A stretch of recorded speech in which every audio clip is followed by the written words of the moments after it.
Hare Krishna, Krishna Krishna, Hare Hare, Hare Rama, Hare Rama, Rama Rama, Hare Hare. Hare Krishna, Krishna Krishna, Hare Hare, Hare Rama, Rama Rama, Hare Hare. हरे कृष्णा। तो आप सभी भक्तों का हार्दिक स्वागत है आज के हरिनाम चिंतामणि में। हम लोग चर्चा कर रहे हैं हरिनाम चिंतामणि दूसरा अध्याय और इसका श्लोक संख्या 62 तक 56 57 58 तक कर चुके थे। तो नामाभास और शुद्ध नाम का क्या डिफरेंस है ये वर्णन कर रहे हैं अभी। इसमें व्यवधान जो नाम होता है, जब नाम में व्यवधान उत्पन्न होता है तो उससे वो नामाभास कहलाता है। व्यवधान का अर्थ होता है कि ये दृष्टिकोण, ये भाव होना, डिसरप्शन बोला गया है। यानी कि भगवान के नाम और भगवान में अंतर है, ये जो भावना जब तक निहित रहती है तो उसको व्यवधान नाम बोला जाता है। और इसके कारण जो भक्त होता है वो शुद्ध नाम की स्थिति में नहीं पहुंच पाता है। इसीलिए फिर इसका सलूशन दिया गया कि शुद्ध कृष्ण नाम यार मुखे, तहाँ के वैष्णव जानी सदा सेवी सुखे। नामा मास भेदी शुद्ध नाम लभि बारे, सदगुरु से विवे जीव यत्न सहकारे। In order to overcome Namabhas and get the pure name, a soul must carefully serve his spiritual master. नामाभास भेदी शुद्ध नाम लभि बारे, शुद्ध नाम को प्राप्त करने के लिए सदगुरु से विवे जीव यत्न सहकारे, कि किसी सदगुरु प्रमाणिक शुद्ध वैष्णव का सेवा करना चाहिए।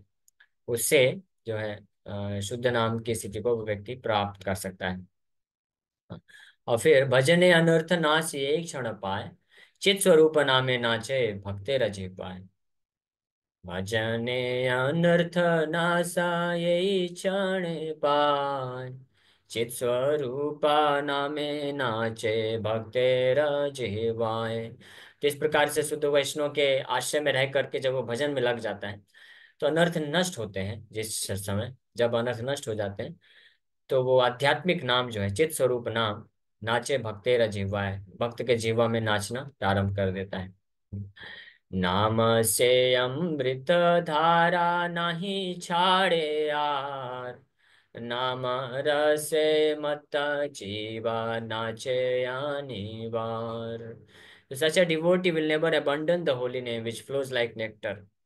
तो नाम से अमृत धारा नहीं छाड़े यार, तो इस प्रकार की नाम की अमृत धारा फिर निकलती है, वो कभी नाम जब छोड़ता नहीं है। और नामे रस मत जीव नाचे अनिवार, और निरंतर वो जीव जो है आत्मा गदगद होकर के नृत्य करते रहती है हृदय में, नाम के रस में मत होने कारण, नाम रस से इंटॉक्सिकेट हो जाता है। ये शुद्ध नाम की स्थिति का वर्णन कर रहे हैं। और फिर उस स्थिति में क्या होता है, न केवल वो जीवात्मा नाचता है बल्कि कौन कौन नाचते हैं, सब लोग नाचते हैं। नाम नाचे जीव नाचे, नाचे प्रेम धन, जगत नाचाए माया करे पालायन। Then the holy name dances, the soul dances, the treasure of spiritual love, prema dances. Together they make the whole world dance and Maya runs far away. तो उस स्थिति में भगवान का नाम भी जीवा में नाचता है, जीवात्मा भी नाचता है, और वो जो प्रेम है कृष्ण के प्रति नाम के कारण जो प्रकट होता है वो भी नाचना प्रारंभ कर देता है। इस प्रकार से पूरा जगत नाचता है उसके लिए। और माया जो है उस वक्त उसको पूरी तरह से छोड़ देती है, माया से के प्रभाव से मुक्त हो जाता है वो। तो यहाँ अब आगे वर्णन कर रहे हैं, आज यहाँ से प्रारंभ कर रहे हैं। यहार नामे श्रद्धा है तहार ए नाम अधिकार, हाई का ठाके नामे सर्व शक्ति अच्छे। So he who has faith in the holy name is qualified to chant, all potencies are present in the holy name। तो भगवान के नाम का जप करने का अधिकार किसको है, ये वर्णन यहाँ पे किया जाएगा अब, कि जिसको भगवान के नाम में दिव्य श्रद्धा है, फेथ है, उसी को वास्तव में अधिकार है भगवान के नाम का जप करने का। और वो इस बात को जानता है कि भगवान के नाम में पूरी भगवान की शक्ति विद्यमान है, क्योंकि ये भगवान से अभिन्न होता है। नामे अधिकार नर मात्रे कैले दान, सर्वा शक्ति नामे प्रभु करिले विधान। The Supreme Lord has given to every human being the right to chant the holy name. The Lord has all the Lord has also placed all his potentials in the holy name. तो भगवान सभी मनुष्यों को नामे अधिकार नर मात्र कैले दान, सभी मनुष्य को जप करने के लिए अधिकार प्रदान प्रदान किए हैं, यानी फैसिलिटी है, ये फैसिलिटी दी गई है हमें। ये केवल मनुष्य में ही ये फैसिलिटी है, जानवर में किसी के पास, कई ऐसे जानवर है जिनके पास जिह्वा तो है, कान भी है, लेकिन वो अधिकार नहीं है नाम लेने का, जैसे कुत्ता हो गया, बिल्ली हो गया। तो ये लोग के पास भी, बंदर हो गया, बंदर तो मनुष्य जैसा ही दिखता है प्रैक्टिकली, जीभ भी है और कान भी है, सब कुछ वैसा है, लेकिन फिर भी नाम लेने का अधिकार नहीं मिला है। लेकिन कोई भी मनुष्य है, उसको नाम लेने का अधिकार तो फैसिलिटी दी गई है। इसीलिए इसी बोलने का अर्थ है कि ये चीज जो चर्चा की जा रही है कि शुद्ध नाम की स्थिति प्राप्त करके ऐसी अवस्था कोई प्राप्त कर सकता है, तो जिसके पास भी मनुष्य शरीर है वो इस चीज को प्राप्त करने के लिए योग्य हो जाता है। हाँ, स्पेशली मनुष्य के लिए, जानवरों के लिए पॉसिबल है, जानवर में कुछ ऐसे एक्सेप्शन है, वो चैतन्य महाप्रभु करवाए, भगवान कर सकते हैं लेकिन और कोई नहीं कर सकता है। तो भगवान कुत्ते को भी नृत्य करवाए, हरिनाम बोलवाए, कुत्ता, सुअर, बिल्ली, हिरण, हाथी, सब प्रकार के जीवात्मा को, लेकिन इन जनरल जो फैसिलिटी है नाम लेने का वो मनुष्य के पास होता है। यार श्रद्धा है नामे से ही अधिकारी, यार मुखे कृष्ण नाम से ही से आचार्य। He who has faith in the holy name is qualified to chant it. He is saintly and pious on whose tongue the holy name appears. तो मनुष्य, सभी मनुष्य के पास फैसिलिटी जरूर है नाम जप करने के लिए, यानी एक तरह से अधिकार तो है, नाम जप कर सकते हैं, लेकिन वास्तव में पूर्ण अधिकार उनको होता है जिनके पास श्रद्धा होती है, क्योंकि जिसके पास श्रद्धा नहीं, वो जप ही नहीं करेगा, जीवा होने के बावजूद भी कभी नाम नहीं लेगा कृष्ण का, बोलेगा नहीं। इसलिए वास्तविक अधिकारी कौन है? जो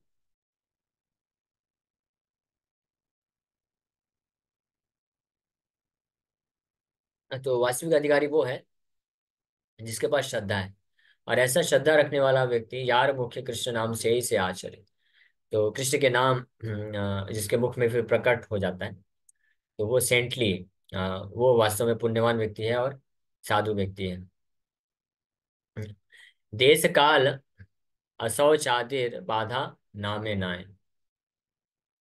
सो हरिनाम में के जप करने में कोई टाइम प्लेस सर्कमस्टेंसेस इम्प्योरिटी यानी देश काल और अशुद्धि का कोई बाधा नहीं होती है, कोई इसका विचार करने की आवश्यकता नहीं है, और इसके अलावा भी और कुछ भी है।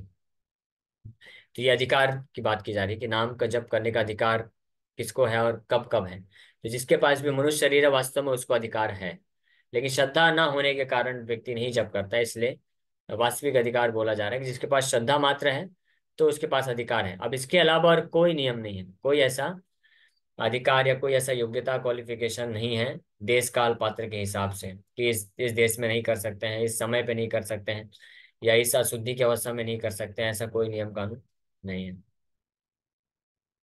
इसका वर्णन यहाँ पे करने वाले हैं। देश काल असौचादि नियम सकाल, श्री नाम ग्रहण नाय नाम से प्रबल। Considerations of the proper time or place of impurity of rules and regulations or of anything else having no bearing on have no bearing on chanting the holy name, for the holy name is very powerful.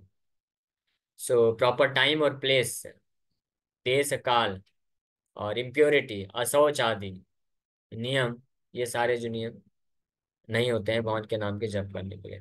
कली चिवेर नाम है निष्कपट विश्वास हैले, यही नाम है अधिकार है। Persons in the Kali Yuga who have sincere faith in the holy name are qualified to chant. तो विशेष रूप से इस कलयुग में शुद्ध नाम कौन प्राप्त कर सकता है उसका वर्णन किया जा रहा है कि जिसके पास निष्कपट विश्वास है, सिंसियर फेथ, कपट रहित होकर के जिसके पास विश्वास है, वो वास्तव में हाइले नामे अधिकार है, उसके लिए उसके पास नाम का अधिकार है। दाने यज्ञ स्नाने जपे आछेत विचार, कृष्ण संकीर्तने मात्र श्रद्धाधिकार। इन गिविंग चैरिटी, परफॉर्मिंग यज्ञas, performing ritual bath, chanting japa of other mantras, many rules and regulations must be followed. However, in chanting Lord Krishna's holy name, faith alone makes one qualified to chant. बाकी जितने भी अन्य function है, कार्य हैं धर्म के, दान करना, यज्ञ करना, और कुछ कुछ जो है स्नान व्रत इत्यादि करना, मंत्रों बाकी अन्य मंत्रों का जप करना, जैसे वैदिक मंत्र है, गायत्री मंत्र इत्यादि हैं, तो उन सभी मंत्रों का जप करने के पीछे कुछ ना कुछ विचार होता है, यानी कुछ ना कुछ नियम कानून होते हैं, कुछ ना कुछ उसके पहले व्यक्ति को पुरश्चर्या करना पड़ता है, यानी अपने आप को योग्य बनाना पड़ता है वो करने के लिए। लेकिन कृष्ण संकीर्तन है मात्र श्रद्धा अधिकार। तो ये एक बहुत अद्भुत बात है कि chanting of Lord Krishna's name faith alone makes one qualified to chant. अगर किसी को श्रद्धा है मात्र, तो उतना ही मात्र उसको योग्य बना देता है कि वो कभी भी किसी भी स्थिति में नाम ले सकता है, ये भगवान की। इसीलिए चैत्र महाप्रभु बोले, नाम नाम अकारी बहुधा निज सर्व शक्ति, तत्रार्पिता नियमित स्मरणेन कालः, एतार्दसी तव कृपा भगवान ममापि। इस प्रकार की आपकी अद्भुत कृपा है भगवान, और कि आपके नाम को जप करने के लिए तत्र अर्पिता नियमित स्मरणेन कालः, कि नाम एक नियम कानून नहीं है, स्मरण करने के काल, देश काल आदि के नियम कानून नहीं है। युग धर्म हरि नाम अनन्य श्रद्धा, ये करे आश्रय तारा सर्व लाभ है। Anyone who with undeviating faith takes shelter of chanting Lord Krishna's holy name, the युग dharma for this age attains all perfection। तो युग धर्म है ये संकीर्तन नाम जप करना। युग धर्म हरि नाम अनन्य श्रद्धा है, अनन्य श्रद्धा के साथ। अनन्य श्रद्धा मतलब कि अन्य किसी अन्य साधन व्रत पूजा इत्यादि में जो है उसका विश्वास नहीं है या उसको नहीं करता है, केवल भगवान के नाम का आश्रय ले लेता है, इसी पे पूर्ण विश्वास रख के हर हमेशा हर परिस्थिति में नाम जप ही करता है।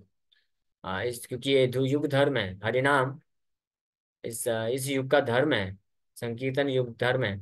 इस बात को जानते हुए जो अनन्य भाव से श्रद्धा लेता है, श्रद्धा रखता है, तो ये करे आश्रय तार सर्वलाभ हो, तो उसको निश्चित रूप में अटेन्स ऑल परफेक्शन, उसको पूर्ण सिद्धि मिल जाती है नाम जप करने की, जिसका वर्णन पिछले अभी किया गया कि शुद्ध नाम की स्थिति को प्राप्त करने के लिए इस प्रकार से व्यक्ति योग्य बन सकता है कि अनन्य श्रद्धा होना चाहिए। अनन्य श्रद्धा और किसी अन्य का आश्रय नहीं, केवल कृष्ण के नाम का आश्रय। तो इस भाव से जब कोई साधन अनन्य श्रद्धा के साथ नाम जप करते जाता है तो वो सर्व लाभ को प्राप्त कर सकता है। कली जीव निष्कपटे कृष्णेर संसारे, अवस्थिता है कृष्ण नाम सदा करे। The souls in Kali Yuga should always chant Lord Krishna's holy name without any duplicity and remain fixed in Krishna's samsar। तो ये फाइनल कंक्लूजन दे रहे हैं कि इस कलयुग में जो भी जीवात्मा है, हम सब कौन से युग में, कलयुग में ही कली की जीवात्मा है, तो निष्कपट भाव से कृष्ण के संस्कार को स्वीकार करना चाहिए। जिसका अवस्थित है कर कृष्ण नाम सदा करे, निष्कपट भाव में कृष्ण के नाम का जप करना चाहिए, तो उससे वो पूर्ण सिद्धि को प्राप्त कर सकता है। ये निष्कपट का मतलब क्या होता है?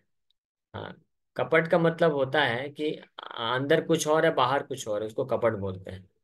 यानी आ, जैसे कोई व्यक्ति नाम जप कर सकता है, लेकिन वास्तव में उसका उद्देश्य नाम जप करने का नहीं है, वो नाम जप के बहाने कुछ प्राप्त करना चाहता है, भौतिक लाभ प्राप्त करना चाहता है। इसलिए वो नाम जप कर रहा है, उसको दिखावटी नाम जप बोलते हैं, तो वो कपट है। तो उस कपट भाव को त्याग देना चाहिए, वो कपट भाव को ना रख करके दैन्य भाव में, निष्कपट या दैन्य भाव होकर के कृष्ण को ही स्वीकार कर लेना चाहिए। कृष्ण रस संसार, यानी कृष्ण ही हमारे माँ बाप हैं, हमारे भाई बंधु सगा संबंधी रिलेटिव हैं, और हमारा जो भी ये संसार है ये कृष्ण का संसार है, कृष्ण के लिए है।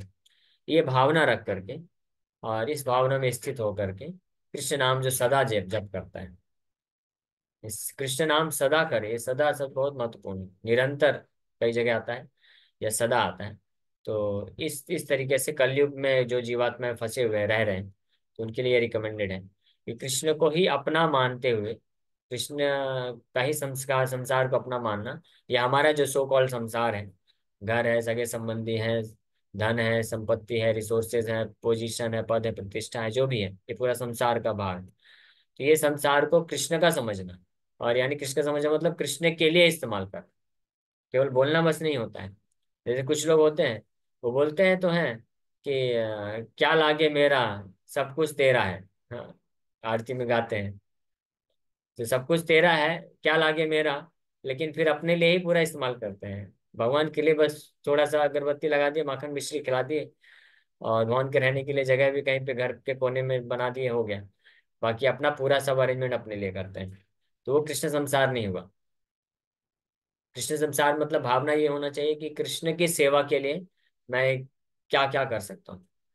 तो इस भावना में से, भावना कॉन्शियसनेस, चेतना महत्वपूर्ण है। ये भावना होनी इंपॉर्टेंट है ना। कोई कर पाए ना कर पाए वो अलग मैटर है, किसी के पास स्थिति नहीं है ऐसी, उतनी स्थिति नहीं, लेकिन उसकी भावना ऐसी है कि कृष्ण मेरे हैं, और संसार कृष्ण का है, और मैं भी कृष्ण का हूँ। तो इसलिए मैं और मेरे पास जो भी है वो कृष्ण के लिए इस्तेमाल होना चाहिए। इस भावना में अवस्थित जो रहता है, तो वो कृष्ण नाम, और फिर कृष्ण नाम सदा वो कर भी सकता है। इस भाव को रखने वाला व्यक्ति ही वास्तव में कृष्ण का नाम सदा ले पाएगा। और इस तरह से जब वो कृष्ण का नाम सदा लेगा, तब वो ये शुद्ध नाम की स्थिति को प्राप्त कर लेगा, और पूर्ण लाभ, जो कंप्लीट परफेक्शन है, सिद्धि जिसकी बात की गई है पिछले पायारों में, वो इसको बड़ी आसानी से प्राप्त कर लेता है।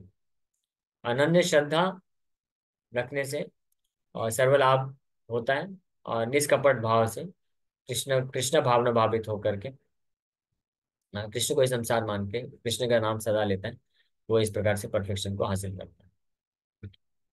तो नामेर अनुकूल विषय ग्रहण और प्रतिकूल विषय वर्जन।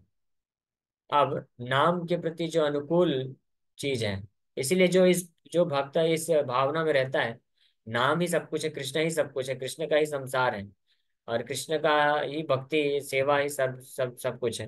तो ऐसा भक्त फिर जो कृष्ण के भजन यानी कृष्ण के सेवा के लिए, कृष्ण की सेवा के लिए जो अनुकूल होता है, फेवरेबल होता है, यानी कोई भी ऐसी वस्तु, व्यक्ति, परिस्थिति, स्थान, हाँ, कार्य जो कृष्ण भक्ति में आगे बढ़ने के लिए मदद कर सकता है, तो फिर ऐसा भक्त जो सिंसियर भक्त होता है, निष्कपट भक्त होता है, तो वो उस परिस्थिति को स्वीकार कर लेता है।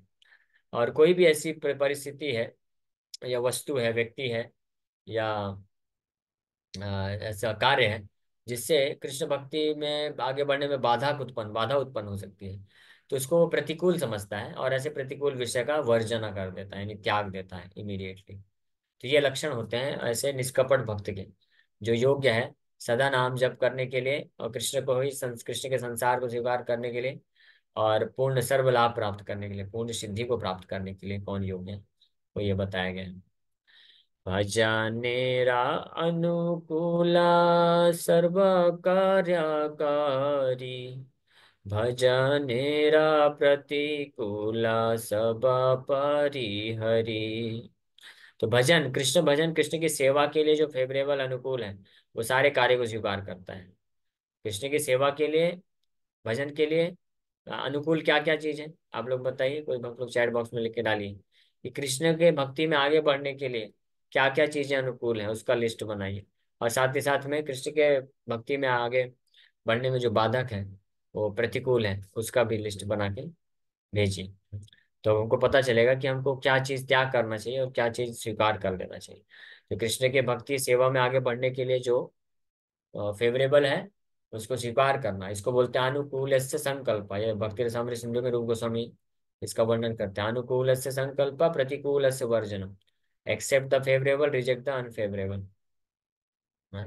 कृष्णेरा संसारे ठाकी, काटाए जीवन, निरंतर हरि नाम करे ना स्मरण। तो इस तरह से निष्कपट भाव में रहता हुआ जो भक्त होता है, वो अनुकूल परिस्थितियों को स्वीकार करता है, प्रतिकूल परिस्थितियों को त्याग देता है, और इस प्रकार से रहते हुए, इस भावना में रहते हुए, कृष्णेर संसारे ठाकी, इस प्रकार से कृष्ण को अपना मान करके, और कृष्ण का मैं हूँ, मैं कृष्ण का हूँ, कृष्ण मेरे हैं, और इसलिए कृष्ण की सेवा, कृष्ण की भक्ति, कृष्ण के भक्त, कृष्ण का प्रचार, सब कुछ ये मेरा जिम्मेदारी है।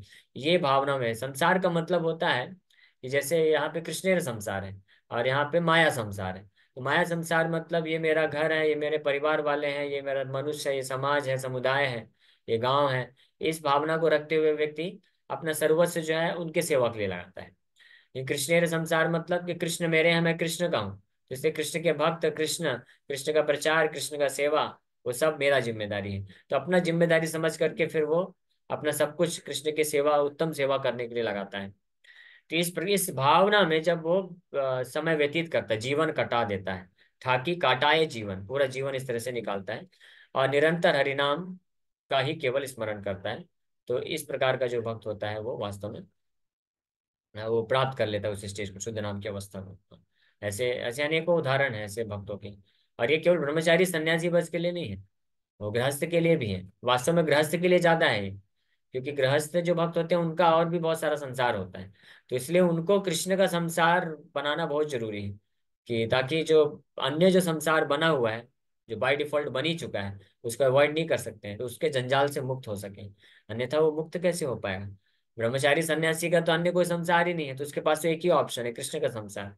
हालांकि ब्रह्मचारी सन्यासी के लिए भी हो सकता है, माया का संसार हो सकता है, भले बाहर रूप से ना दिखे, लेकिन अंदर अंदर रूप से हो सकता है। मतलब कि कोई ब्रह्मचारी हो सकता है, वो सोच सकता है, अरे ये मेरा संपत्ति है, ये मेरा रूम है, ये मेरा लॉकर है, ये मेरा पैसा है। ये भावना रहेगा तो फिर वो माया संसार में है, कृष्ण संसार में नहीं है। कृष्ण संसार मतलब सब कुछ कृष्ण का है, ये कृष्ण की सेवा के लिए। तो ये दोनों के लिए है इम्पोर्टेंट, तो गृहस्थ के लिए भी, गृहस्थ के लिए इसलिए ज्यादा इंपॉर्टेंट इस भावना को डेवलप करना कि ये घर मेरा नहीं है, ये संपत्ति मेरा नहीं है, ये माँ बाप, पति पत्नी, बच्चे, सगे संबंधी ये मेरे नहीं है, ये सब कृष्ण के हैं, कृष्ण के दास दासी भक्त हैं। ये घर भक्त कृष्ण का है, ये सब कुछ कृष्ण का है।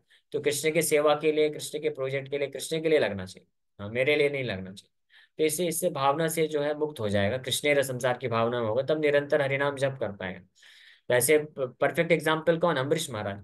अम्बरीश महाराज पूरे पृथ्वी के चक्रवर्ती सम्राट हुए, लेकिन वो ये नहीं सोचे कि ये पूरा राज्य मेरा है, वो सोचे कृष्ण का राज्य है, पूरा किंगडम कृष्ण का है, कृष्ण का संसार है, मैं कृष्ण का दास हूँ, तो मैं कृष्ण के लिए सेवा कर रहा हूँ। इसलिए कृष्ण के ही सेवा करते थे, कृष्ण के मंदिर बनाते थे, कृष्ण के सेवा खुद भी करते थे और अपने सारे सब्जेक्ट्स को, सारे सिटीजन्स को, जनता को कृष्ण की सेवा में लगाते थे। तो ये परफेक्ट है कृष्ण के संसार का उदाहरण। शिला भक्ति ठाकुर के एक डिसाइपल हुए, ऐसे अनेकों डिसाइपल हुए, लेकिन एक उदाहरण याद आ रहा है तो बता रहे हैं। ऐसे प्रभुपाद जी के भी, तो महान आचार्य से रामानुजाचार्य के भी ऐसे एक डिसाइपल हुए, गृहस्थ डिसाइपल।